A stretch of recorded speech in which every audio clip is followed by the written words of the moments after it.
నమస్తే, welcome to D news. ముందుగా headlines. Sankranti జరుపుకోకుండా విద్యుత్ ఛార్జీలు, ధరల భారాలు మోపుతూ కూటమి నేతలు ప్రజల పండుగను దూరం చేశారన్న ఎన్టీఆర్ జిల్లా వైసీపీ అధ్యక్షులు దేవినేని అవినాష్.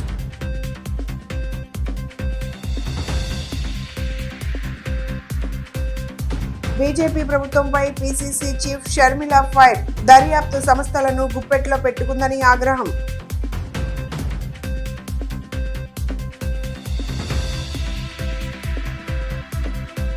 హైటెక్ హంగులతో సిద్ధమవుతున్న కోడి పందాల బరులు, అనుమతులు లేవని హెచ్చరిస్తున్న పోలీసులు. రాష్ట్ర ప్రజలు సంతోషంగా సంక్రాంతి పండుగ జరుపుకోకుండా ధరల భారాలు మోపుతూ విద్యుత్ ఛార్జీలు పెంచుతూ కూటమి నేతలు పండుగను దూరం చేశారని ఎన్టీఆర్ జిల్లా వైసీపీ అధ్యక్షులు దేవినేని అవినాష్ విమర్శించారు. తూర్పు నియోజకవర్గంలో నడిబొడ్డున కోడిపందాలు, జూదం శిబిరాలు ఏర్పాటు చేశారని ఆయన ఆగ్రహం వ్యక్తం చేశారు. దేవాదాయ శాఖ భూముల్లో కూడా కోడి పందాల బరులు ఏర్పాటు చేయడం దుర్మార్గమన్నారు. గుణదలలోని ఎన్టీఆర్ జిల్లా వైసీపీ కార్యాలయంలో ఏర్పాటు చేసిన విలేకరుల సమావేశంలో ఆ పార్టీ అధ్యక్షులు దేవినేని అవినాష్ మీడియాతో మాట్లాడారు. గతంలో ఎన్నడూ లేని విధంగా కూటమి నేతలు డబ్బులకు కక్కుర్తిపడి కోడిపందాలు, జూదం శిబిరాలు ఏర్పాటు చేస్తున్నారన్నారు. రోజుకి 10 లక్షలు చొప్పున 3 రోజులకు 30 లక్షల పేకాట శిబిరాల వద్ద వసూలు చేస్తున్నారన్నారు. కోడిపందాలు చూడడానికి, ఆడడానికి వెళ్లే వారి దగ్గర కూడా డబ్బులు వసూలు చేస్తున్నారని చెప్పారు. హైకోర్టు ఆదేశాలు, పోలీసుల హెచ్చరికలు కూడా పట్టించుకోవడం లేదని విమర్శించారు. వైసీపీ హయాంలో ఏమి జరగకపోయినా తప్పుడు ప్రచారాలు చేశారని గుర్తు చేశారు. పథకాలను దూరం చేసి మరోపక్క విద్యుత్ భారాలు మోపి సంక్రాంతి పండుగను ప్రజలకు దూరం చేశారని మండిపడ్డారు. ప్రజలు చంద్రబాబును గెలిపించినందుకు ఎంతో బాధపడుతున్నారని, అదే వైసీపీ హయాంలో అయితే వాలంటీర్ల ద్వారా ఇంటికే పథకాలు వచ్చేవని గుర్తు చేసుకుంటున్నారని చెప్పారు. ఇప్పటికైనా పోలీసులు కోడిపందాలు నిర్వహించే వారిపై కఠిన చర్యలు తీసుకోవాలని ఆయన డిమాండ్ చేశారు. నమస్కారం. ఈరోజు ముఖ్యంగా ఎన్టీఆర్ జిల్లాలో సంక్రాంతి వచ్చింది. రాష్ట్ర వ్యాప్తంగా, దేశవ్యాప్తంగా సంక్రాంతి వచ్చింది. రాష్ట్ర వ్యాప్తంగా సామాన్య ప్రజానీకం ఎవరైతే ఉన్నారో సంతోషంగా సంక్రాంతి చేసుకోకుండా ఒక పక్క కరెంట్ ఛార్జీలు పెంచుతూ, ఇంకో పక్క నిత్య సరుకులు పెంచుతూ, వాళ్ళొక రేట్లు పెంచుతూ, జగన్మోహన్ రెడ్డి గారు ఉన్నప్పుడు ఏ సంక్షేమ పథకాలు అయితే ఇచ్చేవారో అలాంటి ఏ ఒక పథకం గారు అమలు చేయకుండా కూటమి ప్రభుత్వం చేసిన మోసం కారణంగా పాపం సామాన్య ప్రజానికం ఎవరు కూడా సంతోషంగా సంక్రాంతి ఒక పక్క జరుపుకోవట్లేదు. కానీ మరొక పక్క కూటమి ప్రభుత్వం నాయకులు కానివ్వండి, కూటమి ప్రభుత్వం శాసనసభ్యులు కానివ్వండి, హైకోర్టు వద్దన్న ప్రతి గ్రామంలో లేకపోతే ప్రతి నగరంలో ఈరోజు కోడి పందాలు, పేకాట్ శిబిరాలు, కెసినోలు ఇవన్నీ గారి ఈరోజు కూటమి ప్రభుత్వం ఆధ్వర్యంలో ఈ రాష్ట్రంలో వాళ్ళు మాత్రం సంతోషంగా సంక్రాంతి జరుపుకుంటున్నారు. ఈరోజు తూర్పు నియోజకవర్గంలో సరే, మనం సంక్రాంతి సందర్భంగా కోడి పందాలంటే ఏ రూరల్ ప్రాంతంలోనో లేకపోతే ఏ గ్రామాల్లోనే జరుగుతాం మనం విన్నాం. కానీ ఈరోజు తూర్పు నియోజకవర్గంలో తెలుగుదేశం పార్టీ శాసనసభ్యులు, వాళ్ళకు సంబంధించిన నాయకులు ఈరోజు విజయవాడ నగరంలో మధ్యలో నడిబొడ్డున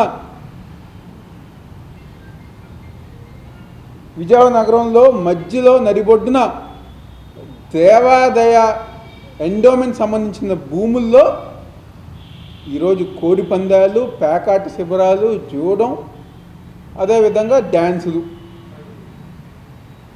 ఈరోజు విజయవాడ నగరంలో ఏర్పాటు చేస్తాం జరుగుతుంది.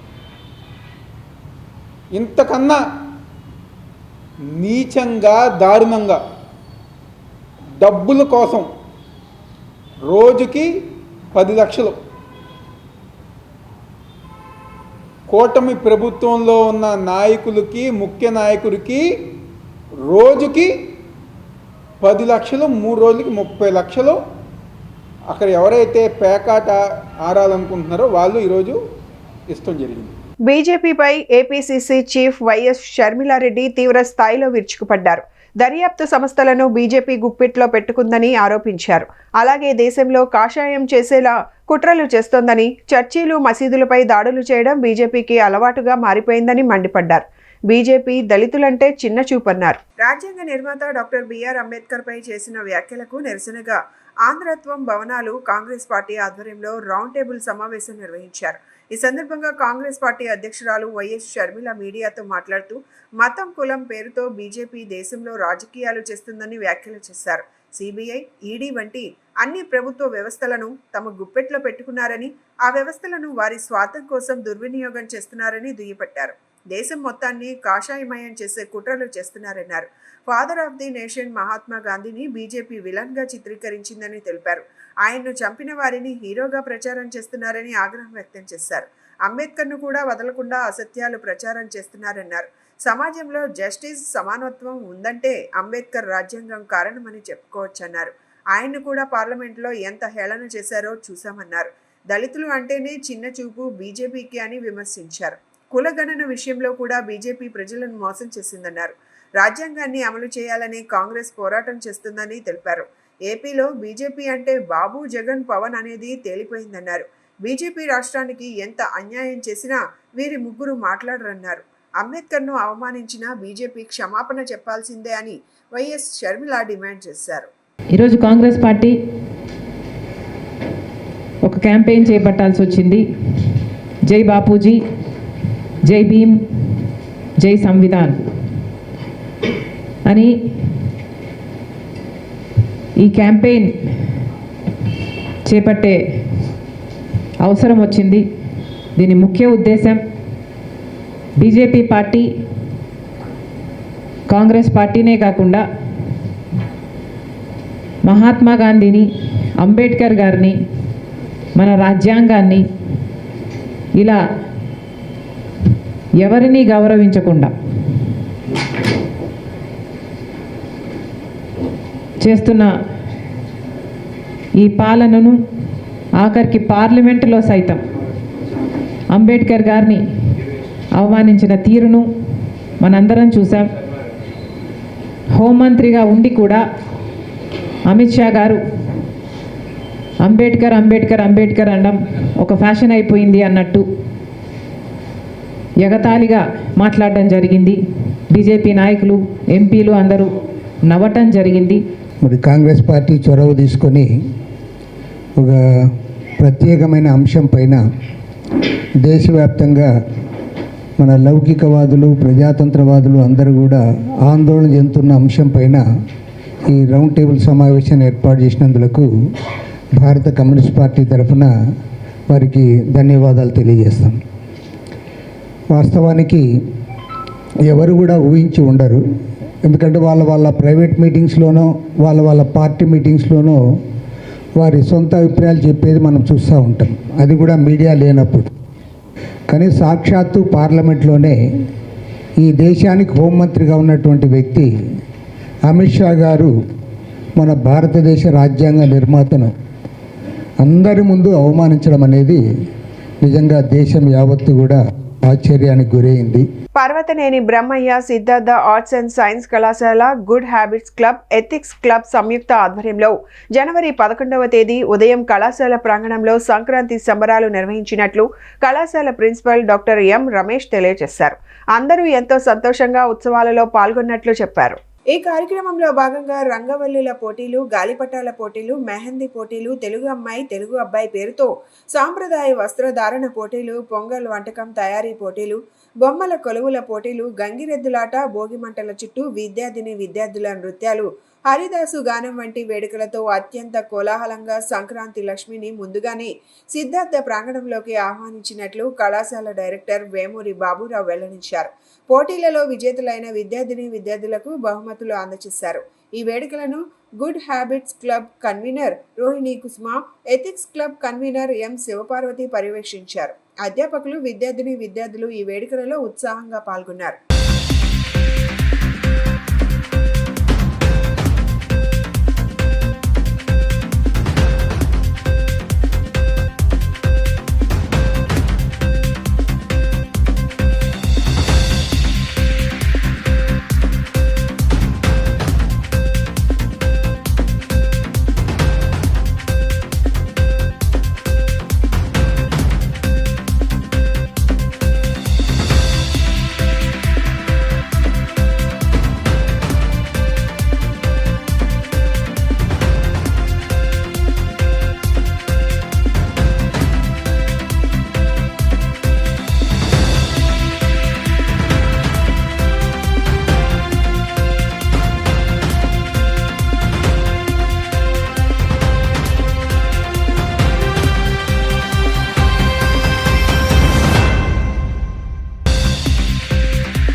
కాలేజ్లో స్వర్ణోత్సవాల సందర్భంగా ఈ సంవత్సరంలో మేము సంక్రాంతి సంబరాలని చాలా సంబరంగా జరుపుకుంటున్నాము. ప్రతి సంవత్సరం కూడా ఈ సంక్రాంతి సంబరాలు మేము జరుపుకుంటాము. దీని యొక్క ముఖ్య ఉద్దేశం ఏంటంటే పిల్లలకి గ్రామీణ వాతావరణాన్ని అలవాటు చేయటం. సంక్రాంతి అంటే గ్రామాల్లోనే కాదు పట్టణాల్లో కూడా సెలబ్రేట్ చేసుకుంటారు అని చెప్పేసి అందరికీ తెలియజేయడం కోసం మేము దీన్ని సెట్ చేస్తున్నాము. ఈ సందర్భంగా కాలేజ్లో రంగుల పోటీ, ముగ్గుల పోటీ, తర్వాత బొమ్మల కొలువు, తర్వాత పతంగులు ఎగరేయడం కానివ్వండి, తెలుగు అమ్మాయి తెలుగు అబ్బాయి వంటల పోటీలు, ఇలాంటి వాటన్నింటిని కూడా మేము నిర్వహించి పిల్లలకి సాంప్రదాయాలు అంటే ఏంటి, ఆచారాలు అంటే ఏంటి, పండగలు అంటే ఏంటి, వాటి వల్ల ఎటువంటి ఉపయోగాలు ఉంటాయి అని తెలియజేయడం అనేది మా యొక్క ముఖ్యమైన ఉద్దేశం. సో మీరందరూ చూస్తున్నారు, చాలా సంబరంగా మా విద్యార్థులందరూ కూడా దీన్ని నిర్వహిస్తున్నారు. ఈ రకంగా నిర్వహించడానికి మాకు సహాయం చేసిన, మాకు కోఆపరేట్ చేసిన మేనేజ్మెంట్కి, కళాశాల మేనేజ్మెంట్కి మేము ధన్యవాదాలు తెలియజేస్తున్నాం. రోహిణి కుసుమ, గుడ్ హ్యాబిట్స్ క్లబ్ కన్వీనర్. ఇంద్రకీలాద్రిపై కొలువై ఉన్న అమ్మవారి సన్నిధిలో అద్రోత్సవాలు ప్రారంభమయ్యాయి. 13వ తేదీ వరకు నటరాజ శివకామ సుందరి అమ్మవారి సన్నిధిలో అద్రోత్సవాలు కొనసాగుతాయని దేవస్థాన స్థానాచార్యుడు విష్ణుభట్ల శివప్రసాద్ శర్మ తెలిపారు. తొలి రోజు స్వామి అమ్మవార్లకు స్నపనాభిషేకం తర్వాత నూతన వధూవరులుగా అలంకరించామన్నారు. 12వ తేదీన ఉదయం ప్రత్యేక కార్యక్రమాలు, అదే రోజు సాయంత్రం స్వామివారికి కన్నుల బండువగా కళ్యాణ మహోత్సవాన్ని నిర్వహిస్తామన్నారు. 13వ తేదీన ఉదయం పూర్ణాహుతితో అద్రోత్సవాలు పరిసమాప్తమవుతాయన్నారు. సంక్రాంతి పర్వదిన సందర్భంగా 13వ తేదీన సాయంత్రం అమ్మవారి సన్నిధిలో బొమ్మల కొలువు, గొబ్బెమ్మలు, గంగిరెద్దులాటలను ఏర్పాటు చేశామన్నారు.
రాష్ట్రంలో అంబేద్కర్ విశ్వవిద్యాలయాన్ని స్థాపించి 2025 విద్యా సంవత్సరానికి అడ్మిషన్లు ఇవ్వాలని డిమాండ్ చేస్తూ రాష్ట్రంలోని వివిధ ప్రాంతాల నుంచి వచ్చిన పార్ట్ టైం స్టాఫ్, కౌన్సిలర్స్ మరియు విద్యార్థులు విజయవాడలో నిరసన కార్యక్రమం చేపట్టారు. ఈ సందర్భంగా మాట్లాడుతూ రాష్ట్రంలో తక్షణమే అంబేద్కర్ ఓపెన్ యూనివర్సిటీ ఏర్పాటు చేయాలని డిమాండ్ చేశారు. రాష్ట్ర విభజన జరిగి 10 సంవత్సరాలు గడిచినా నేటికి అంబేద్కర్ ఓపెన్ యూనివర్సిటీ స్థాపించడం వల్ల ప్రభుత్వాలు నిర్లక్ష్యం వహిస్తున్నాయని మండిపడ్డారు.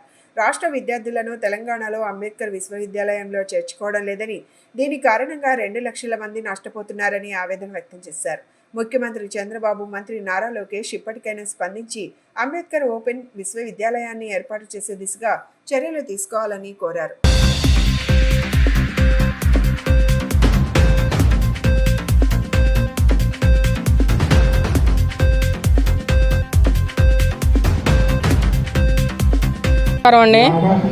నా పేరు బచ్చు ఆదినారాయణరావు. డాక్టర్ బిఆర్ అంబేద్కర్ సార్వత్రిక విశ్వవిద్యాలయం పరిధిలోని అవన్గేట్ స్టడీ సెంటర్లో గత 15 సంవత్సరాలుగా పనిచేస్తున్నాను. మనకు 2014లో రాష్ట్ర విభజన జరిగిన తర్వాత అక్కడి నుంచి 2023 వరకు కూడా అడ్మిషన్ జరుగుతూ వచ్చే యథావిధిగా 2024 జూన్ 2న అందరి కూడా అన్ని సెంటర్స్ కూడా మీ ఏపీకి అడ్మిషన్ నిలిపేసామని చెప్పి తెలంగాణ గవర్నమెంట్ ఇచ్చింది. అప్పటి నుంచి కూడా స్టూడెంట్స్ నూతనంగా ప్రవేశమయ్యే విద్యార్థులు ఏమండి మేట అంబేద్కర్ యూనివర్సిటీలో అడ్మిషన్ తీసుకోవాలి అని చెప్పి అసలు మా యూనివర్సిటీలో అడ్మిషన్స్ ఉన్నాయా లేవా అని చెప్పి అన్నట్టుగా వాళ్ళు అడుగుతున్నారు. మేము కూడా సందిగ్ధంలో పడి త్వరలో అడ్మిషన్స్ వస్తాయని చెప్పి అందరికీ చెప్పాము. అలాగే అంతకుముందు కూడా 2 లక్షల మంది విద్యార్థులు అంతకుముందు ఈ సంవత్సరం మాకు ఎగ్జామ్స్ ఇక్కడ జరుగుతాయా ఏంటి అని చెప్పి కూడా స్టూడెంట్స్ మమ్మల్ని అందరూ కూడా ఫోన్ చేసి రోజు అడుగుతున్నారు. రాజు అంబేద్కర్ యూనివర్సిటీ ఉరవకొండ అనంతపురం జిల్లా స్టడీ సెంటర్ పనిచేస్తున్నాను. దాదాపుగా 20 ఏళ్ళ నుంచి పనిచేస్తున్నామండి. రాష్ట్రంలో అంబేద్కర్ యూనివర్సిటీ సేవలు జూన్ 2024 2వ తారీఖు నుంచి ఆగిపోయినాయి. 10 ఏళ్ళకి దాటిపోయింది కాబట్టి మీకు అడ్మిషన్లు ఇవ్వడం లేదని చెప్పని ఓపెన్ యూనివర్సిటీ నుంచి ఏపీలో ఉండే అన్ని స్టడీ సెంటర్లకు లెటర్స్ వచ్చాయండి. దీని ద్వారా చాలామంది విద్యార్థులు అయోమయానికి గురైపోయినారు. ఇంతకీ ఇక్కడ యూనివర్సిటీ ఉంటుందా లేదా అనేటువంటి అయోమయాలకు గురైపోయినారు. అందులో మేము పార్ట్ టైం ఉద్యోగులు కూడా ఇక్కడ చాలా అయోమయంలో ఉన్నామండి. మా భద్రత ఏమవుతుందని కూడా ఆందోళన చెందుతున్నాం. మేము దేశంలోనే ప్రథమ సార్వత్రిక విశ్వవిద్యాలయం ఇది. ఈ విశ్వవిద్యాలయంలో చదువుకుని ఎంతోమంది ఎన్నో ఉన్నత స్థానాలు పొంది ఉన్నారు.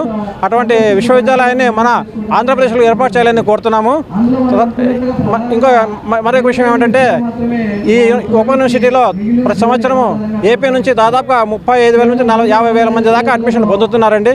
వాళ్ళకి అడ్మిషన్లు అన్నీ ఇప్పుడు ఆగిపోయినాయి. అసలు ఉంటుందా లేదా అన్నటువంటి దీంట్లో ఉన్నారు. ఇంకోటి అయితే మా ఏపీలో ఓపెన్ యూనివర్సిటీ ఏర్పాటు చేసినందుకు కోరుతూ ముఖ్యమంత్రి గారికి మరియు ఉప ముఖ్యమంత్రి గారికి మరియు విద్యాశాఖ మంత్రి గారికి విజ్ఞప్తి చేస్తున్నామండి.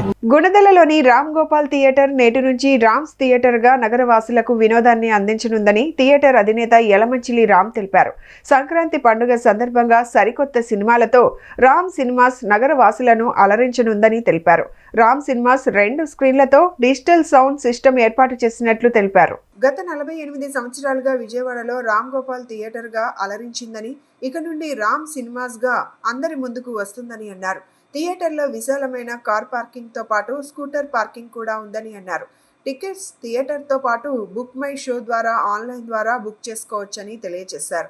అనంతరం తెలుగు చలనచిత్ర నిర్మాతల మండలి అధ్యక్షులు కేఎల్ దామోదర్ ప్రసాద్ మాట్లాడుతూ రాష్ట్రంలో సింగిల్ స్క్రీన్ థియేటర్స్ను కాపాడుకోవడమే నిర్మాతల లక్ష్యమని తెలిపారు.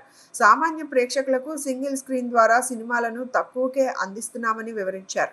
విలేకరుల సమావేశంలో యలమంచిలి రాహుల్, యలమంచిలి రోహన్ తదితరులు పాల్గొన్నారు.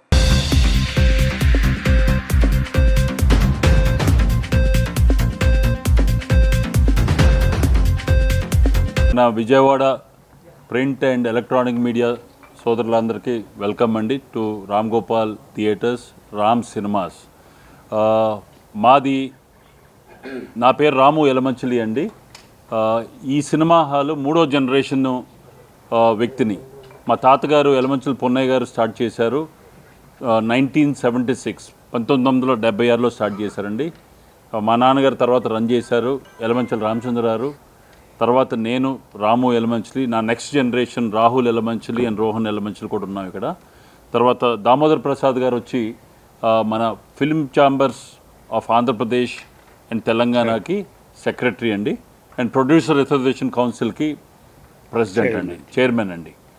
సో ఈరోజు రామ్ గోపాల్ థియేటర్ మనందరికీ గుర్తుంది. విజయవాడలో గుణదల లేకపోతే విజయవాడలో అందరికీ తెలిసిన థియేటర్ ఇది. ఎందుకంటే ఇది 48 సంవత్సరాలు అయిన థియేటర్ ఇది. సో దీన్ని మళ్ళా న్యూ టెక్నాలజీస్తో మనం రామ్ సినిమాస్ అనే పేరుతో ఇవాళ మీ అందరి ముందు ఇవాళ లాంచ్ చేద్దామని మేము ఈ ప్రెస్ మీట్ పెట్టడం జరిగింది. 1974 స్టార్ట్ చేసినప్పుడు నేను అప్పుడు గవర్నమెంట్ సర్వీస్, సెంట్రల్ గవర్నమెంట్ సర్వీస్లో ఉన్నాను. బిలాయిలో ఉండేవాడిని. ఓ రోజు నేను వెకేషన్కి వస్తే నేను సినిమాలకు ఆడదాం అనుకుంటున్నాను అన్నారు. సినిమాలు ఏంటన్నా, it's not my liking, I don't want to involve in it, please don't do it అని చెప్పారు. ఆయన ఎందుకనో ఆయన కన్విక్షన్ ఫ్యాషన్గానే ఏమన్నా అనుకోనండి, కట్టాలని ఆయన ప్రకారమైన కోరికతో నా అనుమతి కూడా లేకుండా ఆయన నిర్ణయం ప్రకారం ఆయన సినిమాలు కట్టడం జరిగింది. తర్వాత నేను ఇన్వాల్వ్ అయ్యి టెక్నాలజీ నాకున్న ఇంజనీరింగ్ నాలెడ్జ్తో ఆయన వేసిన ప్లాన్స్ అన్ని రివైవ్ చేసేసి with my own invention I started involving in construction. And at that time itself, it was acclaimed one of the best non-AC theatres in Vijayawada. So it ran for years. 40 years service tarvata. Never there was a blame on this theatre. Sankranti పండుగ సందర్భంగా హైదరాబాద్ వాసులు సొంతూళ్లకు పయనమయ్యారు. ఈ నేపథ్యంలో హైదరాబాద్ విజయవాడ జాతీయ రహదారిపై భారీ traffic jam అయింది. కిలోమీటర్ల మేర వాహనాలు నిలిచిపోయాయి. కీసర టోల్ ప్లాజా వద్ద వాహనాలు బారులు తీరాయి.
తిరుపతి తొక్కిసలాట ఘటనపై వైసీపీ శవరాజకీయాలు చేస్తుందని తెలుగు యువత ప్రతినిధి దాడి మురళీకృష్ణ విమర్శించారు.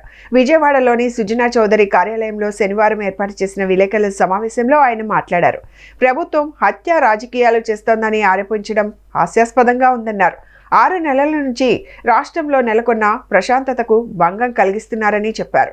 వైసీపీ ప్రభుత్వంలోని హత్య రాజకీయాలు జరిగాయన్నారు. విష ప్రచారాలు ఎలాగున్నాయంటే చాలా ఇబ్బందికరంగా ఉన్నాయి. ప్రభుత్వం కూడా బాధ్యత తీసుకుంది. కానీ వీళ్ళ శవ రాజకీయాలు ఎలాగ మారలేదంటే ఇప్పటికీ ప్రభుత్వం హత్యా రాజకీయాలు చేస్తుందని చెప్తుంటే చాలా హాస్యాస్పదంగా ఉంది. స్టూడెంట్స్ కూడా అడుగుతున్నారు ఏంటన్నా వాళ్ళు చెప్పేది చాలా నవ్వుతారుగా ఉందని.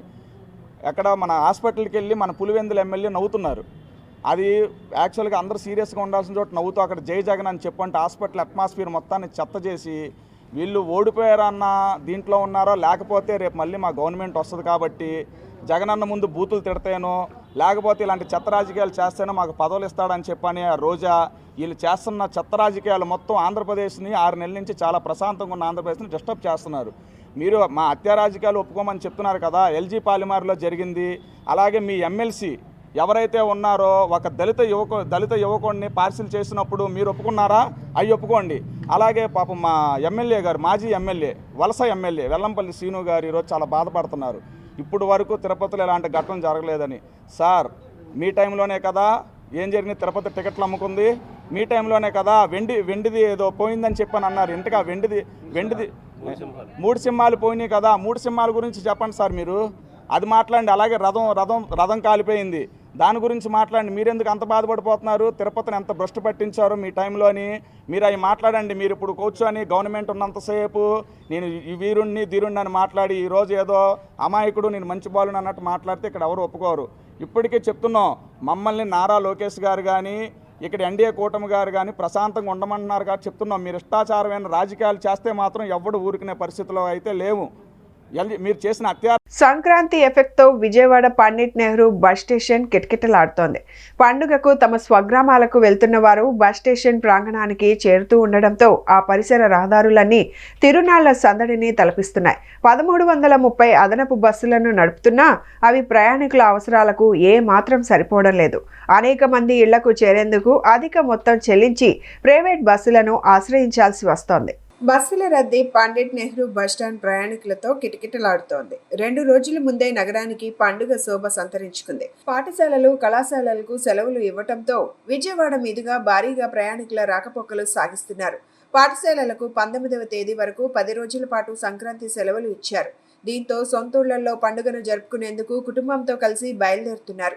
రాష్ట్రంలోని పలు ప్రాంతాలు సహా పొరుగు రాష్ట్రాలలో స్థిరపడిన వారంతా సొంతూళ్లకు పయనమవుతున్నారు. వచ్చే వారితో ప్రయాణ ప్రాంగణాల్లో రద్దీ పెరుగుతోంది.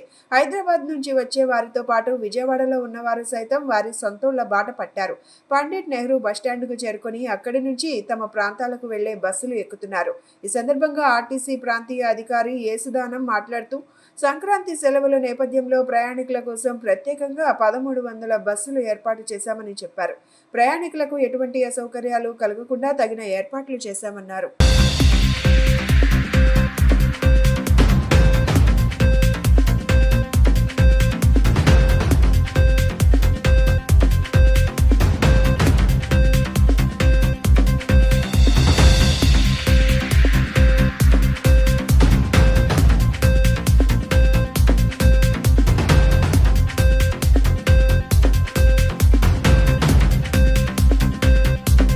సంక్రాంతి పండుగ వేళ కోడి పందాల నిర్వహణకు హైటెక్ హంగులతో బరులు సిద్ధమవుతున్నాయి.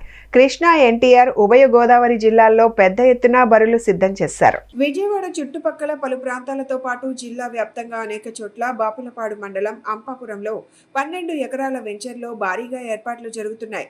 ఎస్ఈడి తెరలు, విద్యుత్ దీపాలు, వీఐపీల కోసం ప్రత్యేకంగా గ్యాలరీలను సిద్ధం చేస్తున్నారు. రికార్డు స్థాయిలో పందాల నిర్వహణకు పక్కా ప్రణాళిక సిద్ధం చేశారు. ఇప్పటికే పందెం రాయుళ్లు హనుమాన్ జంక్షన్ లో హోటల్ రూమ్లను బుక్ చేసుకున్నారు.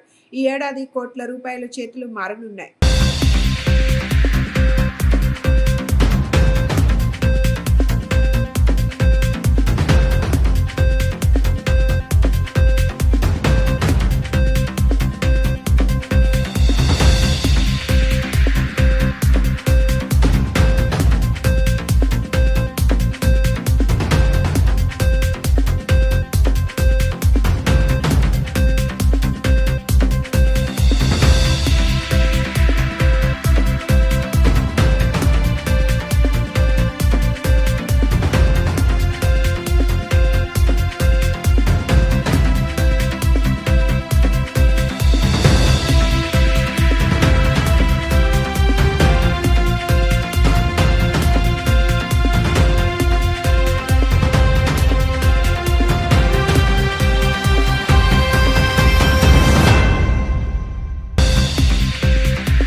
చిన్నతనంలో తన మీద కళా వైభవం ప్రభావం ఉన్నట్లే యవ్వనంలో కూడా ఆ ప్రభావం తన జీవితంపై ప్రగాఢమైన ముద్ర వేసిందని, సమయ పాలన, మౌనం, క్రమశిక్షణ, అంకితభావం, ఏకాగ్రత వంటి వృత్తి నైపుణ్యాలు తాను ప్రముఖ విద్యావేత్త, కళా నైపుణ్యాలు ఎంసి దాస్ నుండి నేర్చుకోవడం జరిగిందని ప్రముఖ అడ్వకేట్, కళాకారులు ముత్తంశెట్టి ప్రసాద్ బాబు చెప్పారు. గత 40 సంవత్సరాల నుండి కళలు, సినిమాల్లో విభిన్న వేషధారణల వల్ల మక్కువతో జీవన శైలి ప్రభావితం అయిందని పేర్కొన్నారు. నాడు కాంతార, నిన్న పుష్ప, నేడు చింతామణి పాత్రలతో పాటు పలు వేదికలపై రోటరీ క్లబ్ నిర్వహించిన వివిధ కార్యక్రమాలలో అనేక పాత్రలు పోషిస్తూ ప్రసాద్ బాబు పలువురిని ఎంతగానో ఆకట్టుకుంటున్నారు. చిన్ననాటి నుండి తను విభిన్న పాత్రలు పోషిస్తూ పలువురిని ఎంతగానో ఆకట్టుకోవడం జరుగుతుందని చెప్పారు. రాష్ట్రంలోని పలు ప్రాంతాలలో రోటరీ క్లబ్ ఆధ్వర్యంలో నిర్వహించే కార్యక్రమాలలో అనేక పాత్రలు పోషిస్తూ పలువురిని ఎంతగానో ఆకట్టుకోవడంతో పాటు కళలపై మక్కువ చూపే విధంగా కార్యక్రమాలు నిర్వహించడం జరుగుతుందని ప్రముఖ అడ్వకేట్ ముత్తంశెట్టి ప్రసాద్ చెప్పారు. నగరంలోని రైల్వే క్లబ్ కళ్యాణ మండపంలో నిర్వహించిన కార్యక్రమంలో చింతామణి పాత్ర పోషించి పలువురిని ఎంతగానో ఆకట్టుకోవడం జరిగింది. తను ఎలాంటి అవార్డులు రివార్డుల కోసం ప్రదర్శనలు చేయడం లేదని, కేవలం చిన్ననాటి నుండి కళలపై, తెలుగు చిత్రరంగంలోని విభిన్నమైన అంశాలపై పాత్రల్లో పోషించడం అంటే ఎంతో ఇష్టమని పేర్కొన్నారు.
నమస్కారం.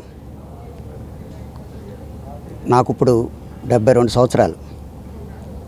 చిన్నప్పటి నుంచి ఈ దసరా సమయాల్లో పులి వేషాలతో మా వీధిలోకి డ్యాన్స్ చేసుకుంటూ వస్తుంటే వాటిని చూసి ఇన్స్పైర్ అయ్యి ఈ బేతాళ డ్యాన్సులు, పులి డ్యాన్సులు చేస్తుండేవాడిని. నేను రోటరీ క్లబ్లో చేరి మా ఫంక్షన్స్ అప్పుడు నేను ప్రోగ్రామ్స్ ఇస్తుండేవాడిని. మా మిత్రులు ఎంసీ దాస్ గారు ప్రోత్సాహంతో స్టేజ్ మీదకి ఎక్కి రకరకాల పాత్రలు పోషించాను. అలాగే నేను సమయం గడుస్తున్న కొద్దీ రైల్వే క్లబ్లో, యాక్వాడివిల్స్లో ఫంక్షన్స్ జరిగినప్పుడు నన్ను వాళ్ళు అడగటం, నేను ఏదో ఒక పాత్రను పోషించడం జరుగుతుంది. ఈ రోజున ఈ రైల్వే క్లబ్లో ఈ కార్యక్రమాన్ని పాతకాలపు మాయాబజార్లో భస్మాసురుడు ఆ కథకి నేను ఈ రోజున డ్యాన్స్ అయిపోతున్నాను. మిత్రుల ప్రోత్సాహంతో నేను ఇంతవరకు వచ్చాను. Thank you. గతంలో ఎలాంటి క్యారెక్టర్ చేశారు? నేను కాంతారా చేశాను రోటరీ క్లబ్లో.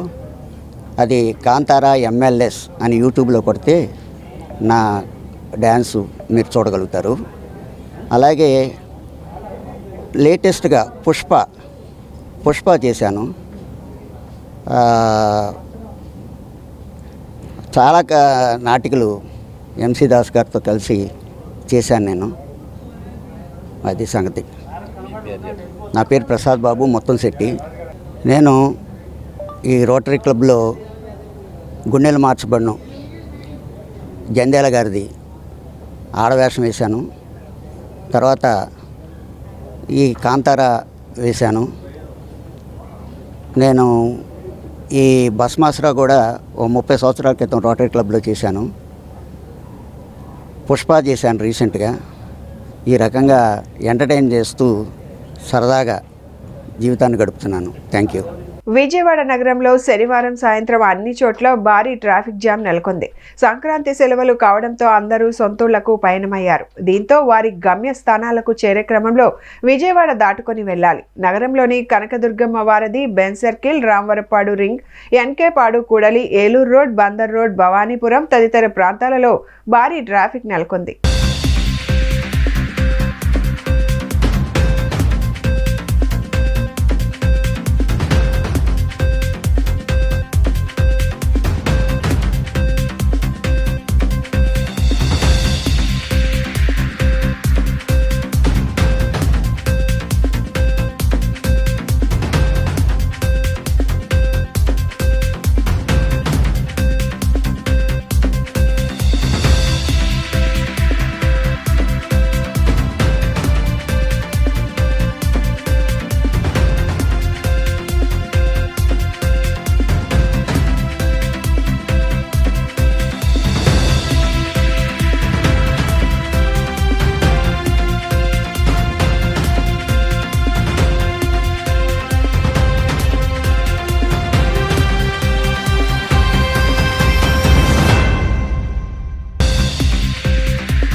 బులెటిన్ ముగించే ముందు హెడ్లైన్స్ మరొకసారి.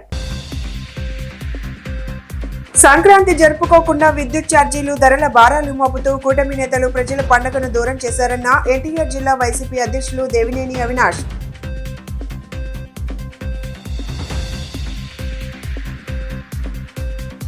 బీజేపీ ప్రభుత్వంపై పీసీసీ చీఫ్ షర్మిల ఫైర్, దర్యాప్తు సంస్థలను గుప్పెట్లో పెట్టుకుందని ఆగ్రహం.